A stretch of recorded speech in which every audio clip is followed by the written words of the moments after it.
Salam sejahtera, Tuan Ibrahim Tuan Man, timbalan Presiden PAS, sekali lagi buat silap besar.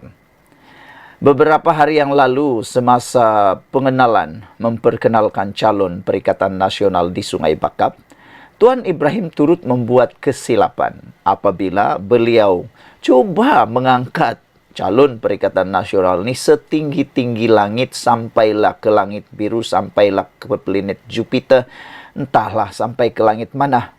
Dia sebenarnya pada pendapat netizen, niat Tuan Ibrahim Tuan Man mahu mengangkat calonnya itu setinggi-tingginya, walaupun kelayakan akademiknya tidak pun dinyatakan dalam pengenalan tersebut. Sehingga netizen mula mengecam, mengkritik, dan ada juga yang mempersenda. Kerana sebelum ini, Perikatan Nasional juga pernah mempersenda calon-calon Pakatan Harapan yang rendah akademiknya. Bila mereka tinggi akademik, mereka kata akademik penting. Tapi bila mereka punya calon akademiknya rendah, mereka kata akademik itu tak penting. Itulah, bila dah kena sendiri, barulah tengadah. Janganlah mengata orang, takut-takut nanti kena pula diri sendiri. Macam itulah politik. Tapi kali ini, selepas Tuan Ibrahim Tuan Man mengangkat tinggi calonnya melalui isu ISO 14001 yang menurut Tuan Ibrahim, calon Perikatan Nasional ada sijil ISO, yang kata netizen sejak bila manusia diberikan sijil ISO, karena kata mereka hanya syarikat kilang saja yang diberi, tiba-tiba manusia pula diberi. Mereka tanya, dari mana Tuan Ibrahim Tuan Man tahu nih? Padahal Tuan Ibrahim pernah memegang jawatan menteri berkaitan pemberian sijil-sijil ISO ni. Jadi kenapa dia tak tahu, kata mereka. Tak apa, itu pertama. Itu kesilapan mungkin tidak disengajakan dan mungkin tidak direka-reka. Tapi apabila isu yang kedua ini timbul semula, maka netizen sudah mula sedar, Tuan Ibrahim Tuan Man ni memang pakar reka cerita ke, kata netizen di ruangan Malaysia Kini, di dalam ruangan Harapan Daily, di mana-manalah. Mereka bertanya, betulkah Tuan Ibrahim Tuan Man ni? Betulkah ni, kata mereka, atau temberang saja? Kerana kali ini, sekali lagi Tuan Ibrahim Tuan Man terkantoi seakan-akan membuat-buat cerita apabila ini cerita panas sekarang tentang isu motosikal menggunakan minyak diesel. Ceritanya mudah. Tuan Ibrahim Tuan Man kata, dia terjumpa seorang pakcik. Pakcik itu sedang mengheret motosikalnya. Bila ditanya motosikalnya, kenapa mengheret motosikal, rosakkah atau apa masalahnya? Pakcik itu kata, dulu isi RM5 minyak cukup dari tempat kerja ke rumah. Tapi sekarang ini akibat peningkatan harga minyak diesel, RM5 tak cukup. Jadi terpaksa setengah jalan mati moto kena minyak tak cukup. Terpaksa heret moto pulang. Itu cerita Tuan Ibrahim Tuan Man. Tapi netizen lain pula yang mereka nampak. Bukan sedih, bukan kecewa, bukan simpati, tapi mereka geram. Kenapa? Mereka pun tertanya-tanya, pakcik jenis apa yang menggunakan motor mengisi minyak diesel? Adakah di Malaysia ni motor yang isi minyak diesel? Motosikal yang isi minyak diesel ni tak tahulah, setakat yang saya tahu, tiadalah. Tak tahulah kalau yang sudah bernilai jutaan ringgit. Mungkin ada. Tapi kalau itu motor bernilai jutaan ringgit, apalah sangat RM5 tu kan. Tapi saya rasa motor ni merujuk kepada motosikal kapcai. Pakcik-pakcik lah katakan kan. Tapi bila masa pula minyak kapcai, motosikal kapcai ni guna diesel. Itu yang netizen kata, apa punya Tuan Ibrahim temberang ni terkantoi lagi, kata mereka. Mereka mahu Tuan Ibrahim Tuan Man buktikan apa motosikal yang guna minyak diesel.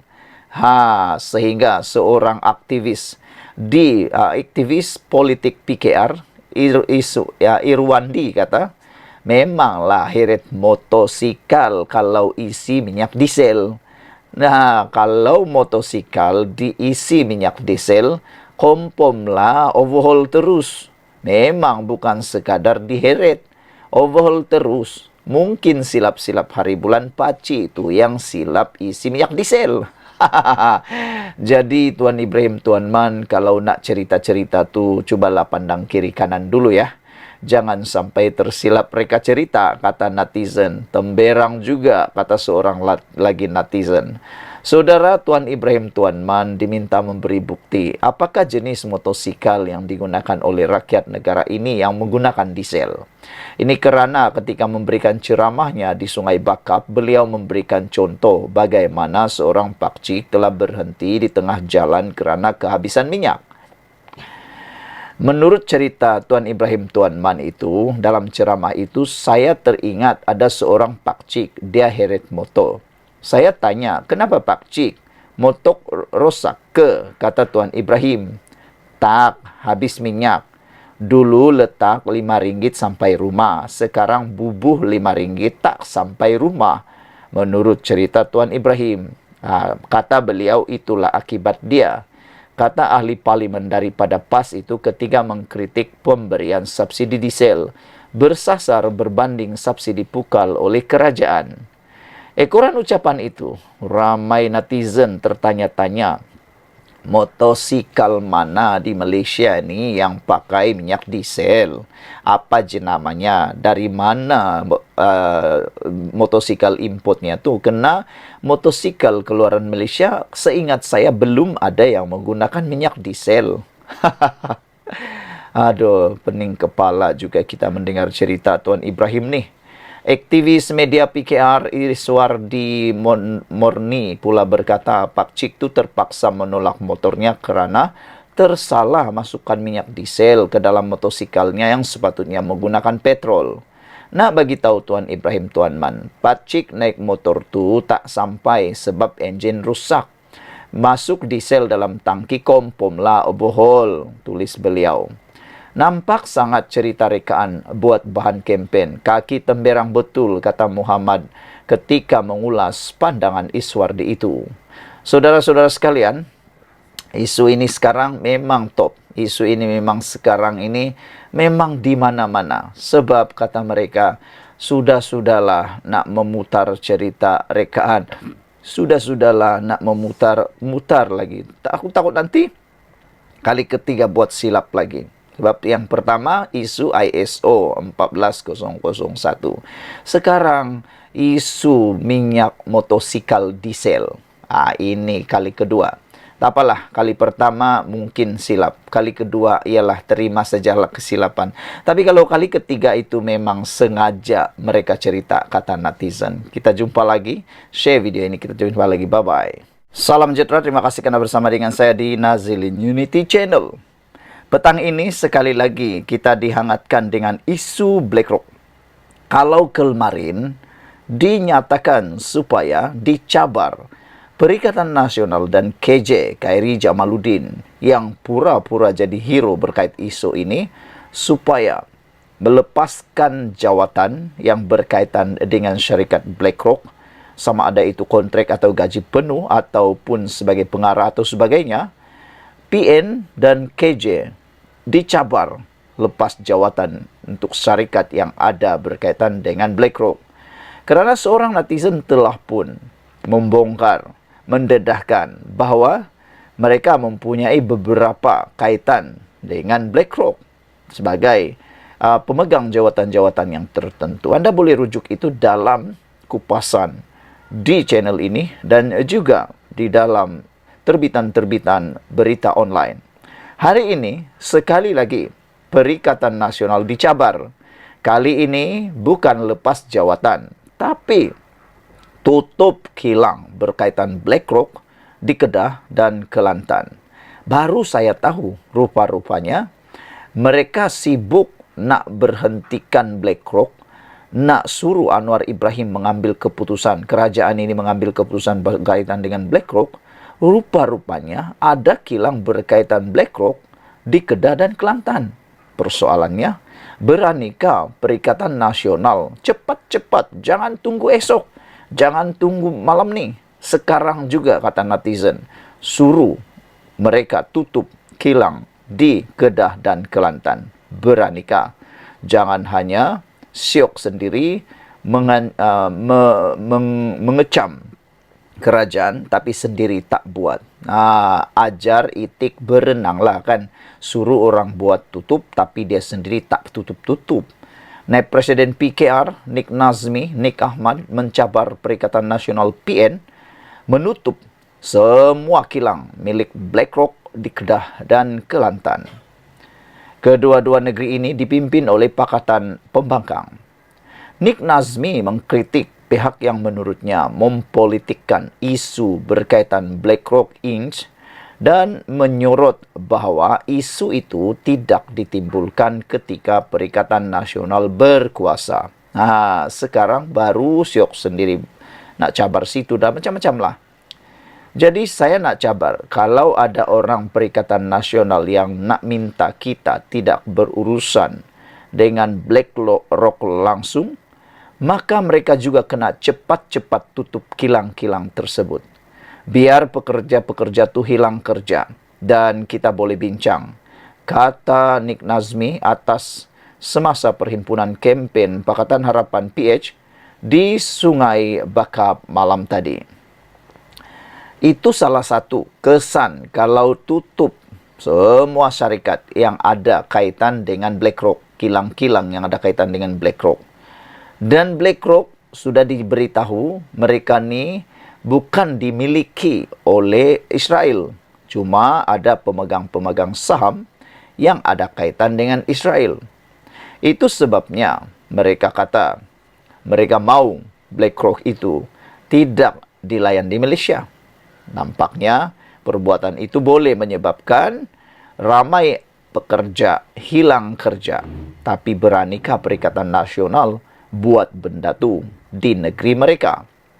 Kenyataan Menteri Sumber Asli dan Kelestarian Alam itu ketika di Kerajaan Berdepan bantahan terhadap rancangan pengambil alihan Malaysia Airport Holdings Berhad kerana berkaitan dengan BlackRock.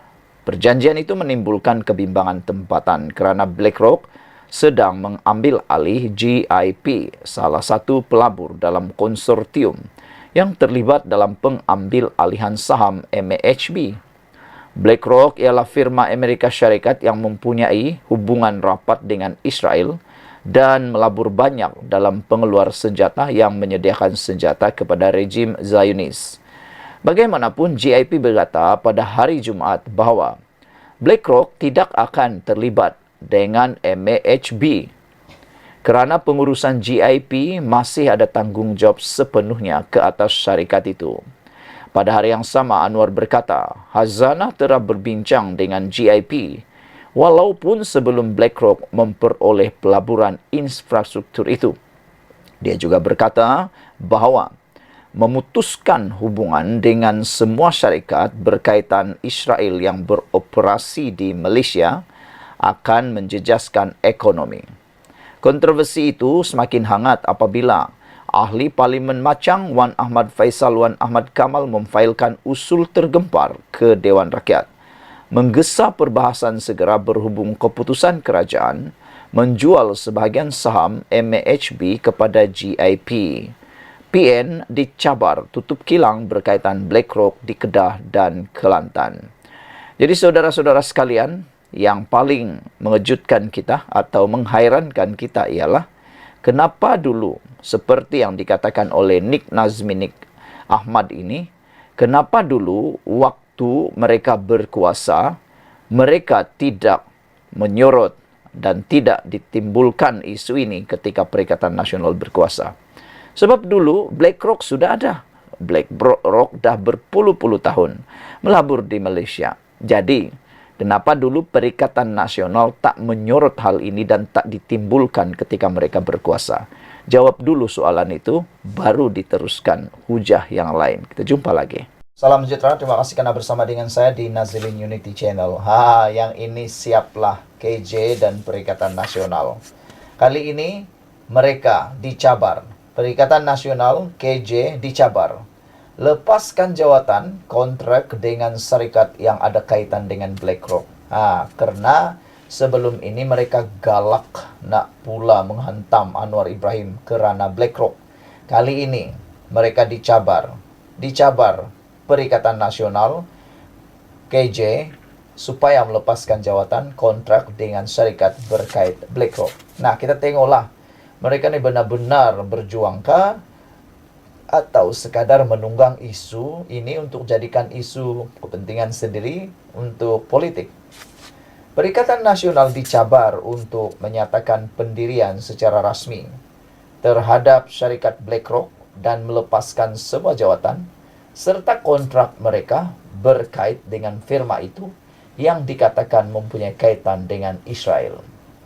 Ketua Penerangan Angkatan Muda Harapan, Ammar Atan mendakwa, ada dalam kalangan anggota PN yang menerima gaji dari syarikat berkaitan BlackRock.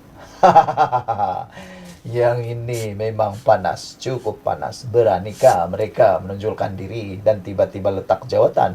Nah, kita tunggulah. Kita tunggu. Tetapi hari ini katanya, PN, Perikatan Nasional, sedang menjadi kumpulan terpaling Palestin sekaligus menunjukkan hipokrasi tahap tertinggi dalam tindakan mereka. Kami mencabar Perikatan Nasional PN, nyatakan pendirian mereka secara rasmi dan melepaskan sebarang jawatan dan kontrak yang berkaitan dengan BlackRock jika mereka benar-benar committed dengan pendirian mereka. Sebagai contoh, Khairi Jamaluddin, jika beliau benar-benar menentang penglibatan BlackRock, beliau juga harus melepaskan sebarang jawatan dan kontrak yang berkaitan dengan syarikat tersebut. Ia akan menunjukkan konsistensi dan komitmennya terhadap prinsip yang beliau nyatakan, katanya dalam satu kenyataan hari ini. Kemarin, seorang individu mendedahkan bahwa banyak syarikat di negeri Perikatan Nasional, contohnya yang mengendali lumbung emas di Kelantan, mempunyai saham BlackRock. Hotel di Terengganu baru buka tahun ini juga, dikatakan ada saham BlackRock. Individu terbabit turut mendedahkan bahwa Khairi Jamaluddin dilantik sebagai pengarah CGS Internasional pada Mac 2024, di mana BlackRock memegang saham dalam CGS.